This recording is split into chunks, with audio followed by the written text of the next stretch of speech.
Okay.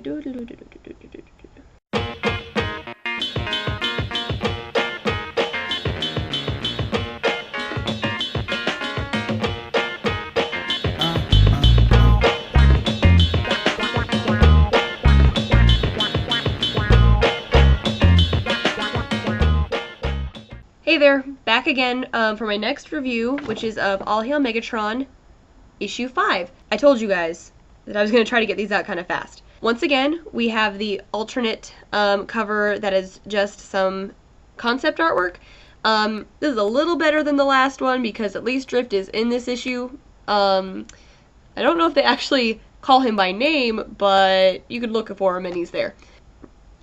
The issue starts off and it's a flashback to how Hot Rod's team got on Cybertron.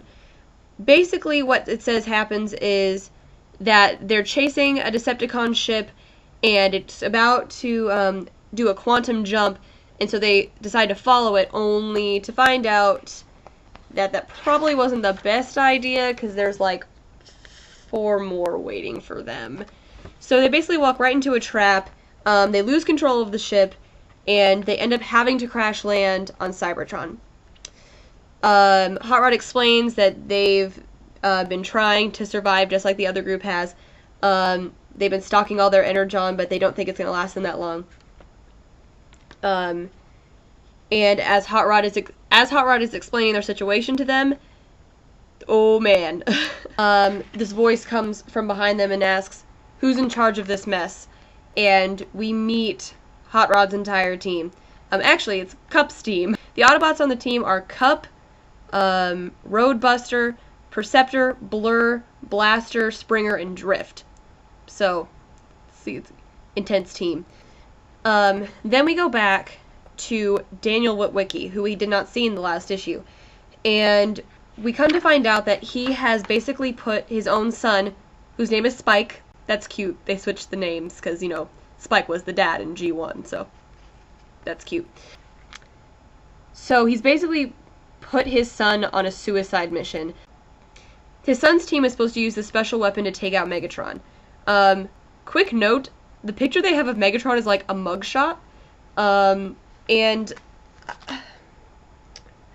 I would really, really hate to be the guy that they asked to get that picture. That job would suck. So basically, he's sending his son on this suicide mission. His son's like, "No, I have to do it. It's, you know, it's my job. It's my team's job. It's what I do is I save people." That's what goes on there. So then we go back to Jazz and Cup, and they're talking, and Jazz is trying to say that he has everything completely under control. Cup's like, "I didn't see any sentry when I was coming in, so obviously you fail at life, Jazz." And Jazz is like, "No, it really is under control." And there's a funny bit where Springer's like, "You know what, Jazz, I'm bigger than you. You don't want to fight with me, because you know how that'll end." And Jazz just takes him down. Oh man. This is one of the reasons that I love Jazz, because he's so cool, and then he's like, "Pajam!" Just kind of comes out of nowhere. He takes out Springer, and he takes out Blur, so there you go. And he once again tells Cup that he has everything under control, and that the reason he didn't see any sentry units is because he didn't want him to see any sentry units. And of course you find out that it's Mirage using his little invisibility gimmick. He's the sentry, and obviously you wouldn't see him if he was invisible. So Cup's like, "Oh, maybe you do have things taken care of." So then we go back to the humans. We see Spike is getting ready with his team to head out and take on their little mission. And they're in their boat, and they're going across, and someone says they hear something, and there's these big lights that come from above them, and I'm just telling you, it's not a helicopter or a plane. Yeah, it's Ratbat, and that would really, really suck. And Ratbat just comes down on them, and all their signals are down. Basically, the entire team has died. And then we go back to Cybertron again. A lot of jumping in this one. And Jazz brings Cup to see Prime. And Cup says, "They all don't know, do they?" And Jazz says, "Well, everyone knows that he's dying." Basically, Prime isn't just dying. Megatron has the Matrix as well. So that kind of makes things extra bad. That'll be kind of interesting to see how that works out. And then we go back to Earth again, and we basically just get Daniel talking about how he's going to have to tell his wife that his son is dead. And that's a reason that I like this issue.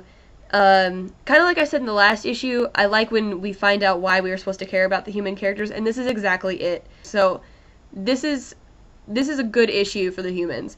But so basically, he's talking about how he's going to have to explain to his wife that his son has died, and it's basically his fault. But on the very last panel, that's not quite as dead as he could be. So Spike carries on. He survived being attacked by a giant cassette Batman. And that's the end of the issue. This is a solid issue. It's going to be interesting to see the dynamic between Jazz's team, which is more broken, kind of rough and tough, just getting through, and Cup's team, which seems to be a little bit more put together and strategic. It's really nice to see Jazz really come out as the second in command. Jazz is one of my favorite characters, so I like the way that he's portrayed in this. And it's going to be very interesting to see what Megatron is going to do with the Matrix and how he got it in the first place. I hope this issue is going to be a jumping point for a great second half of this series. I'm very excited to see where it's going. I also feel like we're getting closer to finding out who the true traitor is. I mean, it could be Mirage. It could be Mirage, but just probably isn't. Probably is not Mirage. So that's it. Good, solid issue. Give it a thumbs up. Hopefully I'll be back either tomorrow or today, depending on when you watch this, with my reviews of 6, maybe 7. That'd be awesome if I get both up, but we will see. That would be quite a feat if I could get both of those up tomorrow. And hopefully I'll be nice and caught up by the time 9 comes out on Wednesday. If you haven't already subscribed, you know you want to. You know you want to hit the button and subscribe.